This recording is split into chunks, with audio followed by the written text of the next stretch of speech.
perkuliahan sosiolinguistik yang saya rancang menggunakan model perkuliahan berbasis riset. Artinya perkuliahan didasarkan pada hasil riset dan proses perkuliahannya sendiri merupakan kegiatan yang berisi praktik penelitian atau riset tentang sosiolinguistik. Akan saya tampilkan rencana pembelajaran atau rencana perkuliahan semester seperti yang Anda bisa lihat di peraga di samping saya. Mata kuliah ini bobotnya 2 SKS.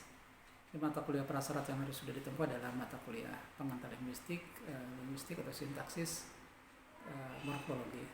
Dalam mata kuliah sosiolinguistik itu ada capaian pembelajaran mata kuliah yang saya rancang itu ada 5 capaian pembelajaran mata kuliah.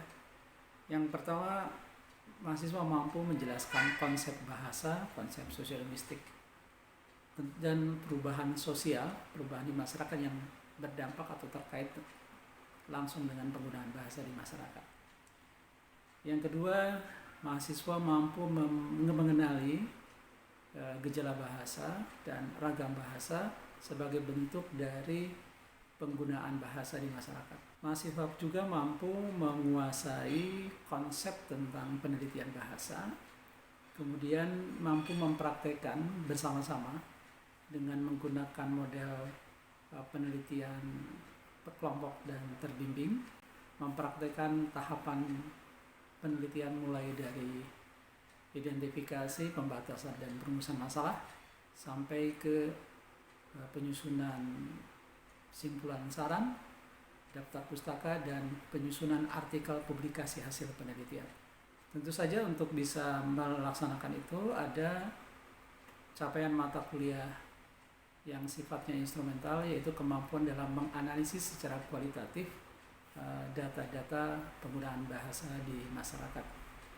Kemampuan triangulasi juga kemudian mendapat perhatian dalam mata kuliah ini, sehingga upaya mahasiswa untuk mencari kebenaran ilmiah dalam penggunaan bahasa bisa tercapai. Capaian pembelajaran terakhir adalah mahasiswa mampu mempublikasikan hasil penelitiannya itu dalam menulis artikel ilmiah dengan standar mahasiswa mampu mengirim, dan targetnya adalah artikel itu bisa dipublikasikan pada jurnal ilmiah baik internal kampus, regional ataupun nasional. Itu gambaran rencana pembelajarannya.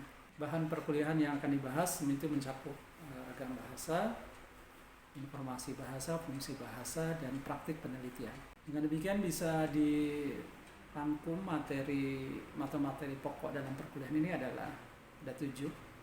1, tentang pengertian, objek kajian, dan manfaat sosiolinguistik dalam pembinaan dan pengembangan bahasa Indonesia. Kemudian ragam bahasa.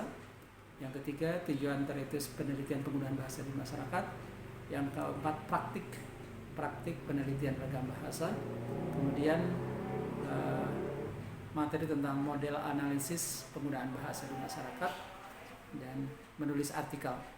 Dan terakhir, tentu saja ada kegiatan untuk mempresentasikan di dalam bentuk seminar di kelas. Pustaka atau referensi yang mesti dimiliki oleh mahasiswa itu ada yang utama 3, itu wajib harus dibaca. Kemudian boleh memilih 5 dari daftar yang saya berikan.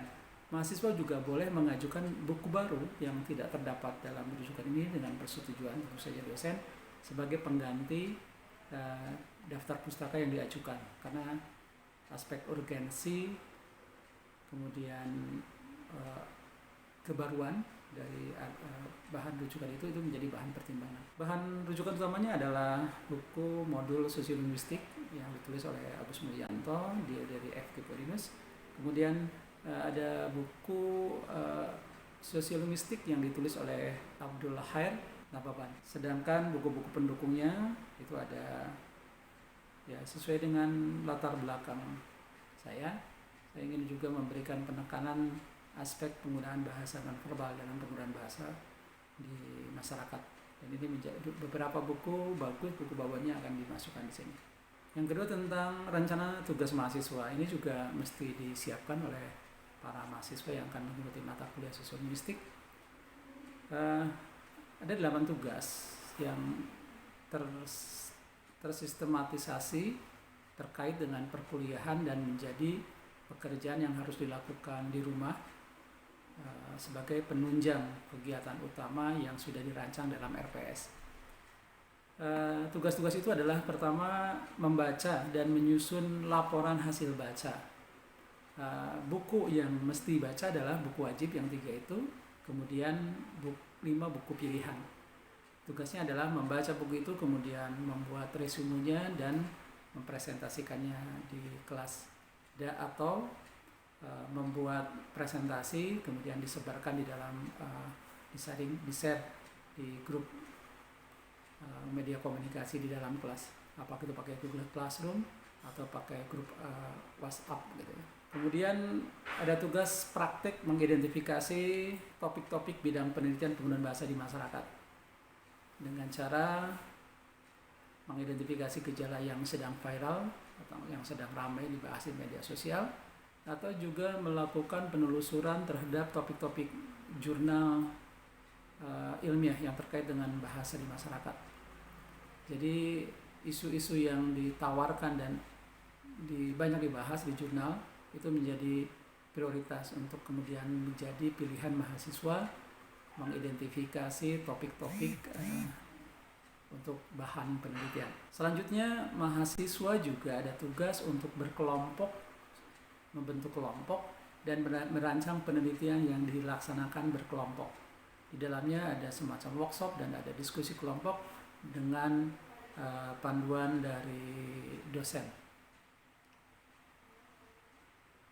Hasil dari diskusi kelompok itu ada tahap-tahapan yang kemudian harus dilakukan, yaitu ya tentu saja memilih satu masalah dari sekian banyak tema dan topik yang bisa diambil, kemudian menyiapkan landasan teori yang terkait dengan itu, dan ini menjadi bagian dari pemilihan tugas laporan, tugas perangkum buku itu. Tentu saja logikanya idealnya disesuaikan dengan penelitian kelompok mereka.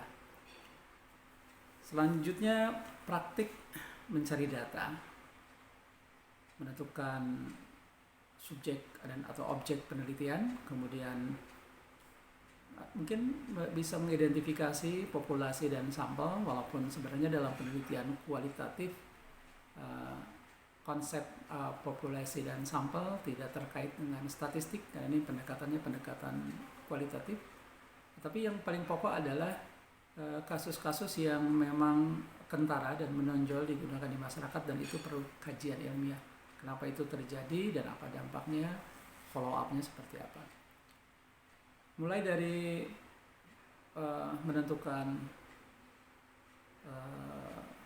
objek penelitian, kemudian menentukan data apa yang akan diambil, disesuaikan dengan rumusan masalah.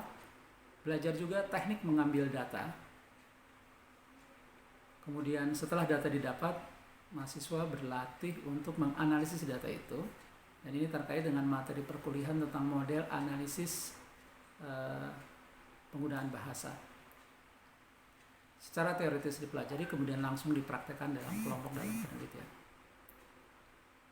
Setelah selesai menganalisis, tentu saja ada tahapan selanjutnya adalah menafsirkan dan membuat simpulan. Nah, hasil dari proses kegiatan ini dilakukan bertahap dan dibuat laporannya, dan menjadi 2 laporan. Yang satu laporan hasil penelitian dan yang satu lagi berbentuk artikel.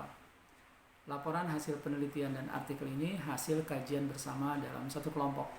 Sehingga dalam satu kelas mungkin akan ada sekitar 4-6